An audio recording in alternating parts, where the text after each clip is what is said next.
दोस्तों स्वागत है आप सभी को हमारे इस YouTube चैनल पे। आज के इस वीडियो में बिहार बोर्ड कक्षा 12वीं हिंदी पदखंड के चैप्टर नंबर 9 जिस चैप्टर का नाम है जन जन का चेहरा। जन जन का चेहरा से जितने भी MBBI ऑब्जेक्टिव प्रश्न है सारे MBBI ऑब्जेक्टिव प्रश्न पे चर्चा करेंगे। इससे पहले मैं आप सभी को बता दूं गद्यखंड के 13 चैप्टर आपको पढ़ा दिया हूँ और पदखंड के भी 8 चैप्टर पढ़ा दिया हूँ। आज 9 चैप्टर पढ़ेंगे, इसके बाद कुछ ही चैप्टर इस पदखंड सेक्शन से भी बाकी है, तो आप सभी कर लीजिएगा हमारे साथ मिलकर, क्योंकि आने वाला वीडियो हिंदी का ही होगा। तो आप सभी इस क्लास को ध्यानपूर्वक देखेंगे क्योंकि यह क्लास काफ़ी महत्वपूर्ण होगा। तो आइए बिना देरी के हुए हम क्लास को स्टार्ट करते हैं। जन जन का चेहरा से पहला क्वेश्चन है, सबसे पहले जान लीजिए कि जन जन का चेहरा के लेखक कौन है, तो मुक्तिबोध ही है। ठीक है, और मुक्तिबोध से ही प्रश्न पूछा जा रहा है कि मुक्तिबोध का जन्म स्थल कहाँ है, मतलब मुक्तिबोध का जन्म कहाँ हुआ था, रामगढ़ में, श्योपुर में, वाराणसी में या भोपाल में। करेक्ट आंसर आ जाएगा श्योपुर में। क्या बताओगे, मुक्तिबोध का जन्म श्योपुर में हुआ था। करेक्ट आंसर आपका बी हो जाएगी।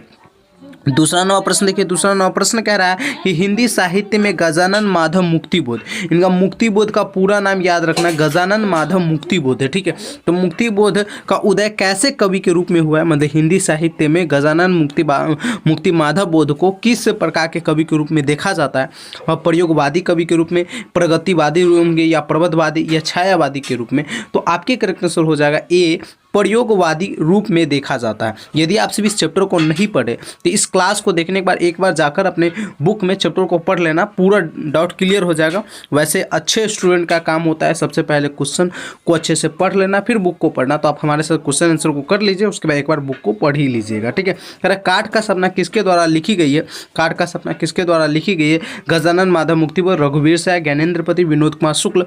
तो आपके तीसरे नंबर प्रश्न का करेक्ट आंसर ए हो जाएगा, गजानन माधव मुक्तिबोध के द्वारा काठ का सपना लिखा गया है। करेक्ट आंसर आप सभी क्या बताओगे, ए बताओगे। अगला प्रश्न देखिए, यहाँ पे 4 नंबर प्रश्न कर रहा है जन जन का चेहरा शीर्षक कविता किसकी रचना है। जन जन का चेहरा जो शीर्षक कविता है, ये जो हमारे पाठ में है, चैप्टर नंबर 9 में है, यह चैप्टर किसके द्वारा लिखा गया। तो मैंने शुरू में बताया कि इसके रचयिता है, इसके कवि कौन है, तो गजानन माधव मुक्तिबोध है, इसलिए करेक्ट आंसर आपका बी हो जाएगा। बहुत कमाल का क्वेश्चन, सारा क्वेश्चन लाता हूँ जो कि आपके बोर्ड एग्जाम की पॉइंट ऑफ व्यू से काफ़ी महत्वपूर्ण रहता है, इसलिए आप सभी हमारे साथ जुड़कर पूरे क्लास को हर हाल में डेली करेंगे। ठीक है, गजानन माधव मुक्तिबोध का जन्म कहाँ हुआ था, बिहार में, दिल्ली में, छत्तीसगढ़ में या पंजाब में। तो गजानन माधव मुक्तिबोध का जो जन्म हुआ था ये श्योपुर छत्तीसगढ़ में, क्या श्योपुर छत्तीसगढ़ में इनका जन्म हुआ था। याद रखना, करेक्ट आंसर आपका सी हो जाएगी। जो भी छात्र हमारे व्हाट्सएप तथा टेलीग्राम ग्रुप में नहीं जुड़े, बाबू व्हाट्सएप तथा टेलीग्राम ग्रुप का लिंक आपको डिस्क्रिप्शन में मिल जाएगा, वहाँ पे जाकर हर हाल में ज्वाइन हो जाइए, क्योंकि वहाँ पे आपको फ्री PDF के साथ साथ क्लास का नोटिफिकेशन हो गया, पढ़ाई से संबंधित पूरी जानकारी वहाँ पे दिया जाता है। प्रश्न कह रहा है कि गजानन माधव मुक्तिबोध ने किस विश्वविद्यालय से MA किया था। MA एक प्रकार का डिग्री, जिस प्रकार का BA डिग्री होता है, BSc डिग्री होता है, ये इसी प्रकार का MA भी डिग्री है। दिल्ली विश्वविद्यालय से, इलाहाबाद विश्वविद्यालय से, रांची विश्वविद्यालय से, नागपुर विश्वविद्यालय से। तो आपके 6 नंबर प्रश्न का करेक्ट आंसर डी हो जाएगी, नागपुर विश्वविद्यालय से गजानन माधव मुक्तिबोध MA की डिग्री प्राप्त किया था। ठीक है, याद रखना। अगला नंबर प्रश्न देखिए, कह रहा है 7 नंबर प्रश्न, मुक्तिबोध ने नागपुर से निकलने वाले किस पत्र का संपादन किया। मुक्तिबोध द्वारा नागपुर से कौन सा ऐसा पत्र निकलता था जिसका वो संपादन करते थे, सरस्वती पत्र, आज़ादी, नया खून, इनमें से कोई नहीं। तो 7 नंबर प्रश्न का करेक्ट आंसर आपका क्या हो जाएगा, सी हो जाएगा, नया खून का संपादन वो किया करते थे। करेक्ट आंसर आप सभी सी बताओगे। अगला नंबर प्रश्न देखिए, कह रहा है कि मुक्तिबोध ने द्विविगीय महाविद्यालय राजनांदगांव में प्रधानाध्यापक के पद पे कब से काम करना प्रारंभ किया। मुक्तिबोध ने दिग्विजय महाविद्यालय राजनांदगांव में प्रधानाध्यापक के पद पे कब से काम करना प्रारंभ किया था। तो आपके 8 नंबर प्रश्न का करेक्ट आंसर हो जाएगा 1998 ईस्वी से, 1958 ईस्वी से, 98 नहीं 58 ईस्वी से उन्होंने क्या किया, तो काम करना प्रारंभ किया था। करेक्ट आंसर आप सभी 8 का बी बताओगे। अगले नंबर प्रश्न पे चर्चा करते हैं आप सभी के साथ। 9 नंबर प्रश्न क्या कह रहा है, मुक्तिबोध ने नागपुर के प्रकाशन तथा सूचना विभाग में किस रूप से नौकरी किया था, पत्रकार के रूप में, संवाददाता के रूप में, संपादक के रूप में, इनमें से कोई नहीं। तो 9 नंबर प्रश्न का आपका करेक्ट आंसर क्या हो जाएगी, तो 9 का करेक्ट आंसर आपसे ये बताओगे, पत्रकार के रूप में। 10 नंबर प्रश्न क्या कह रहा है, मुक्तिबोध निराला किस तरह के कवि थे, पालयनवादी कवि, सामान्य कवि, क्रांतिकारी कवि या इनमें से कोई नहीं। तो 10 का आपका करेक्ट आंसर क्या हो जाएगा, तो 10 नंबर प्रश्न का मेरे प्यारे साथियों करेक्ट आंसर आप सभी क्या बताओगे, सी बताओगे, क्रांतिकारी कवि थे। कैसे कवि थे, तो क्रांतिकारी कवि थे। 11 नंबर क्वेश्चन कह रहा है मुक्तिबोध ने कविता संग्रह का क्या नाम है। मुक्तिबोध मतलब गजानन माधव मुक्तिबोध की कविता संग्रह का क्या नाम है। सूरज का मुंह टेढ़ा है, ऑप्शन ए में कह रहा है, बिल्कुल नहीं। ऑप्शन बी में आपका क्या कह रहा है, ऑप्शन बी में कह रहा है कि चांद का मुंह टेढ़ा है, चांद का मुंह टेढ़ा है, ये सही है। चांद का मुंह सीधा है, ये भी नहीं। सूरज का मुंह सीधा है, ये नहीं। चांद का मुंह जो है ये टेढ़ा है। उनके कविता संग्रह का नाम क्या है, मुक्तिबोध के कविता संग्रह का नाम चांद का मुंह टेढ़ा है। करेक्ट आंसर 11 का आपका बी हो जाएगी। अगले नंबर प्रश्न पे चर्चा करते हैं। यहाँ पे देखिए 12 नंबर प्रश्न कर रहा है नील नदी अमेजन मिसौरी में वेदना से गाती हुई बहती बहाती हुई जिंदगी की धारा एक, यह पंक्ति किस शीर्षक कविता की है। ये जो पंक्ति कही गई है यह पंक्ति किस शीर्षक कविता में कही गई। मैं आपसे को बार बार बोलता हूँ बापू, आप हमारे साथ पढ़ते हैं तो आप हमेशा अपना कॉन्सेप्ट क्लियर कीजिए, क्योंकि जब आपका कॉन्सेप्ट क्लियर रहेगा तो आपका रिजल्ट 100% क्लियर आएगा। ठीक है, तो इस प्रकार के यानी कविता से कहानी से बार बार प्रश्न आपके एग्जाम में पूछा जाता है कि दे देगा कोई पंक्ति यानी कहानी के बीच का या कविता के बीच का दे देगा और पूछेगा यह जो बात है, यह जो पंक्ति है, यह किस कहानी में या किस कविता में कही गई है। तो आपके 12 नंबर प्रश्न का मेरे प्यारे साथियों करेक्ट आंसर आपका सी हो जाएगा, जनजन का चेहरा एक। क्या बताओगे, जनजन का चेहरा एक। करेक्ट आंसर आपका सी हो जाएगी। क्वेश्चन 13 नंबर प्रश्न कर रहा है मुक्ति बोध के अनुसार ज्वाला कहाँ से उठती है। तो मुक्ति बोध के अनुसार जो ज्वाला है यह जनता से उठती है। क्या बताओगे, जनता से उठती है। क्वेश्चन 14 नंबर प्रश्न कर रहा है अज्ञे द्वारा संपादित तार्व सप्तक एक कवि के रूप में कौन सामने आए थे। अज्ञे द्वारा जो संपादित था तार्व सप्तक के एक कवि के रूप में कौन सामने आए थे। रघुवीर शाह, जयशंकर प्रसाद, मुक्तिबोध या इनमें से कोई नहीं।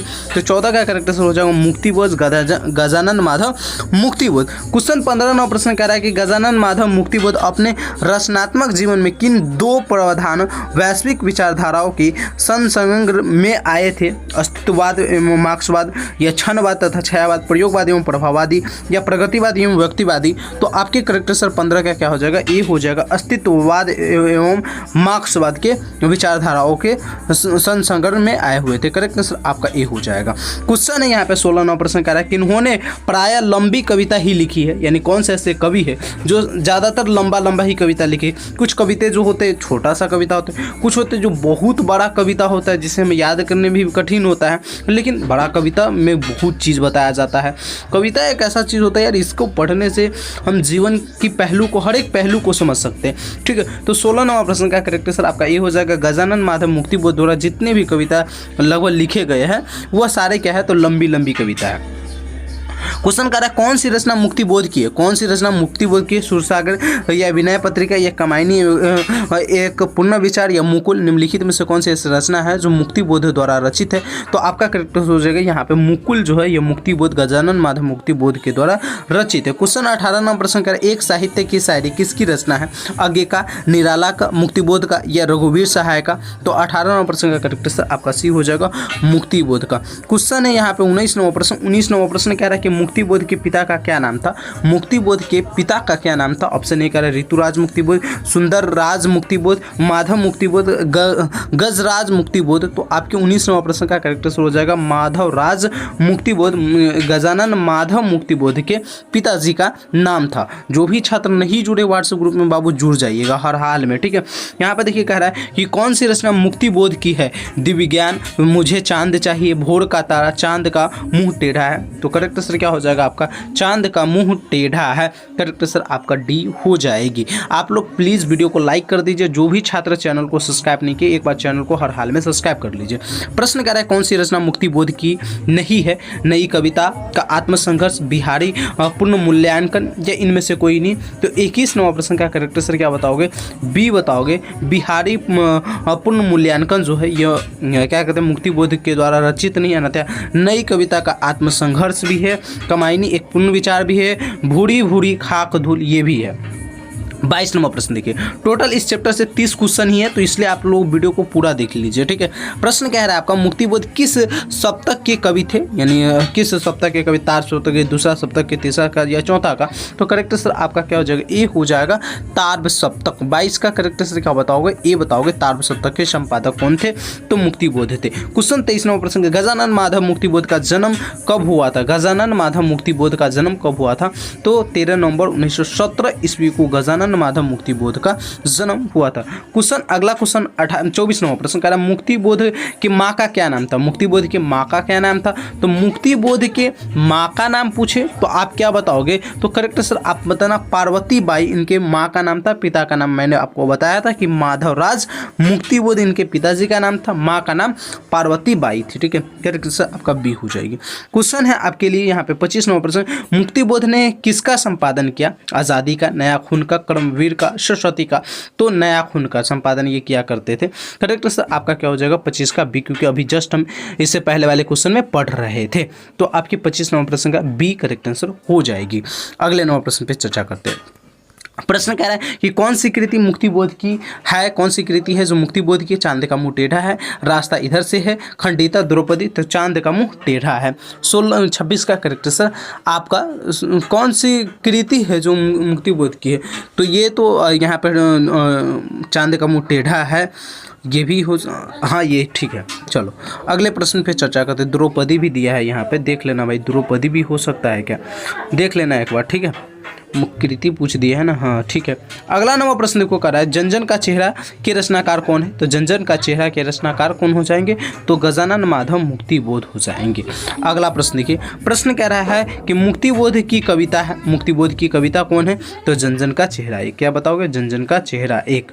आइए 29 नंबर प्रश्न पे चर्चा करते हैं। 29 नंबर प्रश्न क्या कह रहा है कि नए साहित्य का सौंदर्य शास्त्र के लेखक कौन है। नए साहित्य के सौंदर्य शास्त्र के जो लेखक है, या इस लेखक का क्या नाम है, तो गजानन माधव मुक्तिबोध नाम है। करेक्ट आंसर आपका 29 का बी हो जाएगी। 30 नंबर प्रश्न और इस चैप्टर का लास्ट क्वेश्चन है। क्वेश्चन कह रहा है कमायनी एक पूर्ण विचार के रचयिता कौन है, तो आपके करेक्ट आंसर सी हो जाएगा, गजानन माधव मुक्तिबोध द्वारा। तो इस प्रकार से बिहार बोर्ड कक्षा 12वीं हिंदी पदखंड के चैप्टर नंबर 9, जिस चैप्टर का नाम था जनजन का चेहरा एक, ठीक है, इस चैप्टर से जितने भी एमबीबीआई क्वेश्चन था सारे एमबीबीआई क्वेश्चन पे मैंने क्लास करा दिया। अगले चैप्टर में हम चैप्टर नंबर 10 पढ़ेंगे, और जो भी छात्र इससे पहले वाली क्लास नहीं देखे तो डिस्क्रिप्शन में प्लेलिस्ट का लिंक मिल जाएगा, चैनल पे प्लेलिस्ट बना हुआ है, वहाँ से जाकर आप लोग हर हाल में सबकी तैयारी कर लीजिए, क्योंकि यहाँ पर आपको जो तैयारी कराया जाएगा बोर्ड परीक्षा के लिए काफ़ी महत्वपूर्ण प्रश्न ही कराया जाएगा। थैंक यू सो मच, फिर मिलता है अगले वीडियो में, जब तक के लिए जय हिंद।